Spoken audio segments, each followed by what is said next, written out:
We look to the stars for the unknown, yet the greatest mysteries lie beneath the keel of our ships, in the crushing dark where sunlight surrenders to the abyss.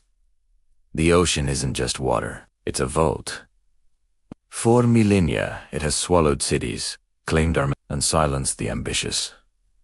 Dr. Elias Thorne stood on the deck of the research vessel, the Elias, staring at the jagged waves of the Mediterranean. Below him, 3 miles down, lay an anomaly. Sonar had painted a picture that shouldn't exist.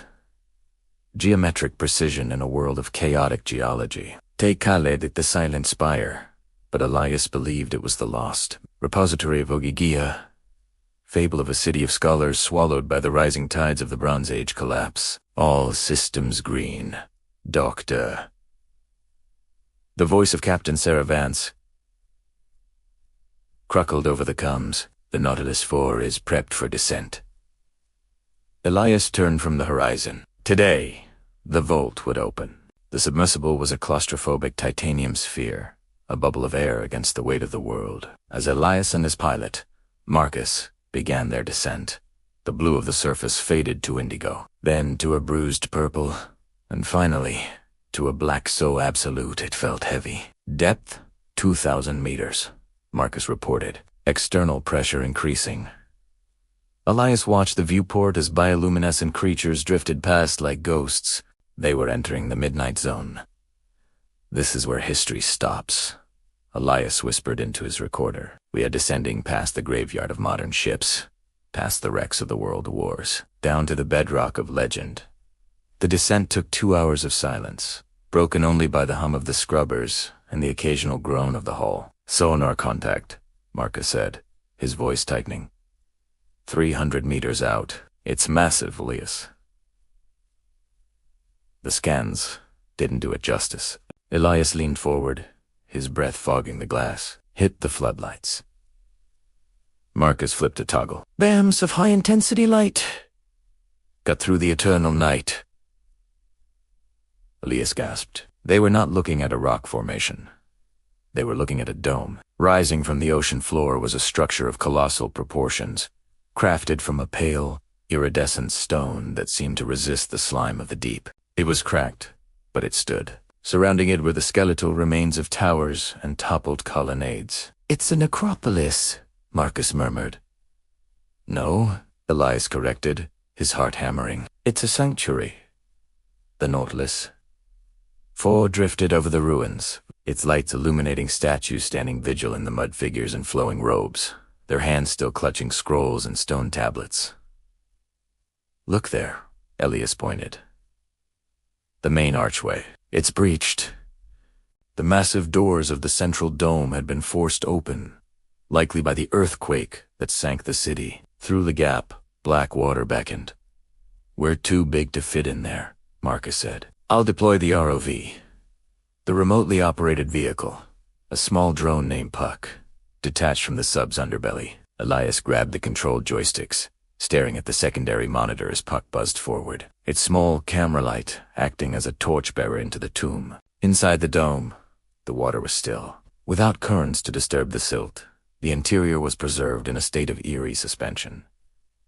Elias guided the drone through the archway. The camera feed flickered, then stabilized. What appeared on the screen defied logic. Rows upon rows of shelves lined the curved walls of the dome, made of bronze and treated stone, and on them lay thousands of cylinders. The Sunken library, Elias breathed. It's real. He navigated Puck closer. The cylinders were sealed with wax and lead. Inside, Elias knew, were scrolls, potentially preserved by the anaerobic environment. This changes everything, Elias said, his voice trembling. The legend said Ogygia was where they kept dangerous knowledge. Star charts that predated Babylon, histories of civilizations that rose and fell before the Ice Age. But as Puck moved deeper, the narrative changed. The center of the room was dominated by a shattered statue of a woman holding back a wave. Around its base, the floor was littered not with scrolls, but with gold cups, jeweled necklaces, and ivory-hilted swords. They tried to buy their lives, Marcus observed. Or, Elias countered. They realized that in the end, gold was heavy and useless, and they dropped it to try and save the scrolls. He maneuvered the drone to the pile. Mixed in with the gold was a single, large tablet made of obsidian, engraved with glowing white text. A phosphorescent algae had taken residence in the grooves, making the ancient script glow. Elias zoomed the camera in. He was a linguist as much as an archaeologist, and he recognized the root language. "Can you read it?" Marcus asked. "I can make out fragments," Elias squinted. "It says, 'The water does not sleep. It waits.'" He scanned lower. "We built walls of stone, but the ocean builds walls of time."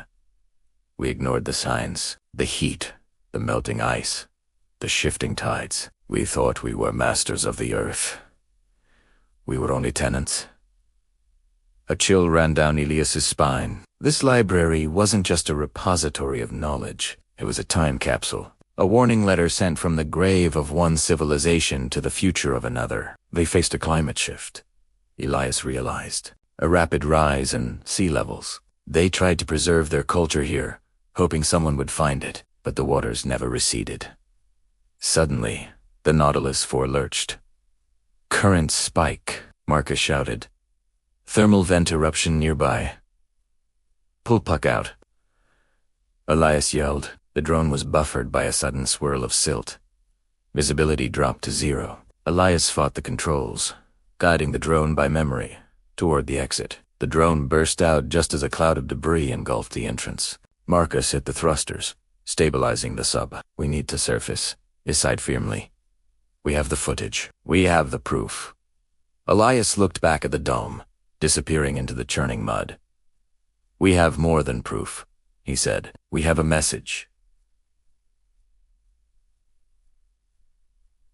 The ascent was fast. When they broke the surface, the sun was setting, painting the sky in violent oranges and soft pinks. As the crew hoisted the sub onto the deck, Elias climbed out, breathing in the salty air. He held the hard drive containing the video data. It was light, yet it carried the weight of a dead city. Later that night, Elias sat reviewing the footage of the obsidian tablet. He translated the final line of the inscription, one he hadn't noticed in the panic. "To those who find this, do not fight the ocean.